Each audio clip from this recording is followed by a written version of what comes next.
Gus, Ya, Assalamualaikum Kiai. Waalaikumsalam warahmatullahi wabarakatuh. Izin bertanya Pak Kiai, saya pernah dengar katanya pohon sawit menyerap CO2 lebih banyak dibanding tanaman lain. Kalau misal buka lahan untuk ditanam sawit, dibakar dan efek kabut asap, menurut pandangan Kiai seperti apa dari kacamata agama? Terima kasih Bu Ari di Pejagoan. Ya, nah ini memang Kreatif ini. sering kali ini, alhamdulillah. Terima kasih kepada Bu Ari yang sudah memberikan selalu atensi kepada kita, memberikan pertanyaan-pertanyaan yang berbobot. Ya, betul. Yang semoga tentunya kemanfaatannya tidak hanya untuk Bu Ari saja, tapi untuk kita semua. Amin. Ya, jadi ini masalah kebakaran hutan, kabut asap yang menimbulkan motor yang sangat banyak. Ini kita masih ingat bahwasanya Allah menyampaikan tuharul fasad fil ardh, kan, bahwasanya kerusakan yang ada di bumi ini memang bima kasabat aydin nas, Tangan-tangan. ya, tangan-tangan manusia. Yang tak bertanggung Nah, jawab. iya, makanya tentunya kalau menurut pandangan agama gitu kan, dalam agama tentunya hal-hal yang bersifat membawa kerusakan itu sangat dilarang, ya. Dan jangan sampai ketika akan mendatangkan sebuah kebaikan dengan cara kok mendatangkan keburukan, ya, kerusakan, itu jangan sampai gara-gara ingin sesuatu hal yang baik tapi di sisi lain justru mendatangkan keburukan.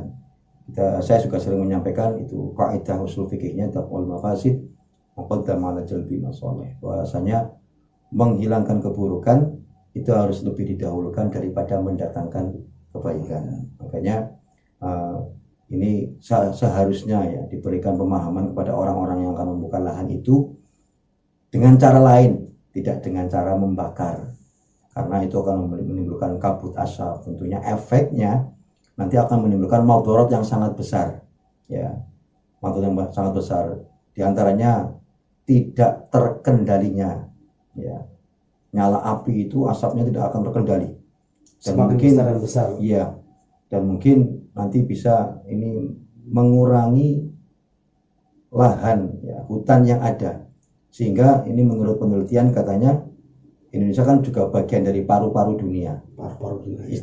Istilah untuk di mana di situ negara itu banyak hutan, ya, di samping ada Brasil dan sebagainya. Ini termasuk dah. Menurut penelitian karena katanya Indonesia semakin berkurang ini untuk kapasitas hutan atau paru-paru dunia ini semakin berkurang pohonnya. Karena apa? Itu sekarang sering kali ketika akan membuka lahan dibakar dengan cara dibakar, sehingga apa? Pohon-pohon sangat banyak yang ikut terbakar, ya.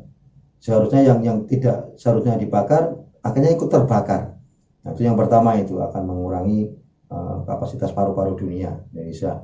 Nah, yang kedua tentunya akan menimbulkan asap yang sangat berbahaya untuk kehidupan makhluk hidup, terutama manusia. Ini akan juga berbahaya. Nah, yang ketiga tentunya juga akan menimbulkan bahaya kepada makhluk hidup yang ada dalam hutan. Nah, jadi Dan juga mungkin dalamnya kena panas juga, iya, di bawah tanah. Ini ada ekosistem kan, di Iya, sana kan. iya. Nah, sehingga ini seringkali kita melihat berita-berita ada macan masuk kampung, singa dan sebagainya. Ini bukan salah mereka, Karena dibakar. iya, jadi justru bukan mereka yang keluar, Iya. tapi kita yang justru masuk ke sana gitu kan. Jadi Memberikan peluang. iya, makanya dari hal ini banyak sekali madarat yang ditimbulkan. Nah, tentunya dalam agama tidak diperbolehkan, ya, tidak diperbolehkan seperti itu, karena yang naik tadinya niat yang baik menimbulkan madarat yang teramat banyak. Menanam pohon sawit itu baik, tapi ketika menimbulkan madarat yang sangat besar, maka bukan menanam pohon sawitnya kita cegah, bukan, tapi cara sebelum penanaman pohon sawit ini tentunya dengan cara-cara yang baik, yang ramah lingkungan, yang tentunya sesuai dengan ketentuan ya, dinas lingkungan dan sebagainya. Nah, ini tentunya tidak terkait, makanya kita harus menyadari bahwa semuanya tentunya ketika kebaikan itu akan kita laksanakan, jangan sampai mendatangkan madorot yang tentunya lebih besar dan akan membahayakan begitu. Demikian Ibu Ari yang ada di Jagoan. Semoga besok ketemu lagi pada momen yang lain dan juga narasumber yang tidak sama pada malam ini. Ternyata kurang 5 menit lagi saatnya untuk kesimpulan. Iya, alhamdulillah. Yuk sama-sama kita kuatkan, perkuat iman kita, perkuat kita saling doa. Amin. Ya, bukan berarti kita sudah kuat imannya, bukan. Kita juga termasuk orang-orang yang ya Allah masih lemah imannya. Dan kita saling mendoakan semoga kita diberikan kekuatan iman oleh Allah Subhanahu wa taala sehingga memiliki kekuatan yang dahsyat untuk menjalani kehidupan ini, untuk menjalani musibah atau wabah yang sedang melanda ini, juga untuk menghadapi Ramadan yang ada. Dan insya Allah semoga dengan kekuatan iman ini juga ini Kiamat Rasul juga semoga agak bisa menahan dirinya dari hawa-hawa nafsu. Kadang-kadang banyak sekali cobaan-cobaan yang sifatnya kenikmatan gitu. Jadi subhanallah ya, makanya yuk dengan kekuatan iman ini juga kita ridho dengan apa yang diberikan Allah kepada kita semua. Ingat bahwa wabah ini akan diangkat oleh Allah Subhanahu wa taala kapan?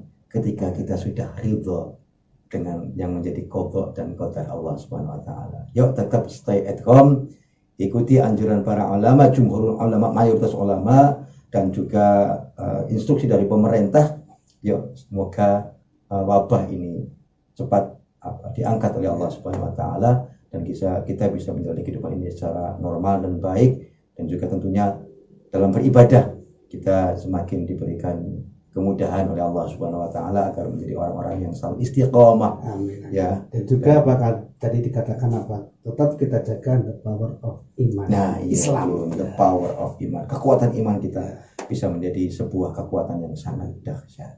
Tentunya insya Allah semoga apa yang kita sampaikan telah mendatangkan manfaat dan kebaikan untuk kita semua, maslahah untuk kita semua, saling mengingatkan dan tentunya tetap saling mendoakan. Kita tutup dengan kifarah majlis. Subhanakallahumma wa bihamdika asyhadu an la ilaha illa anta astaghfiruka wa atubu ilaik. Mohon maaf yang setulus-tulusnya. Wa'afu minkum. Assalamualaikum warahmatullahi wabarakatuh.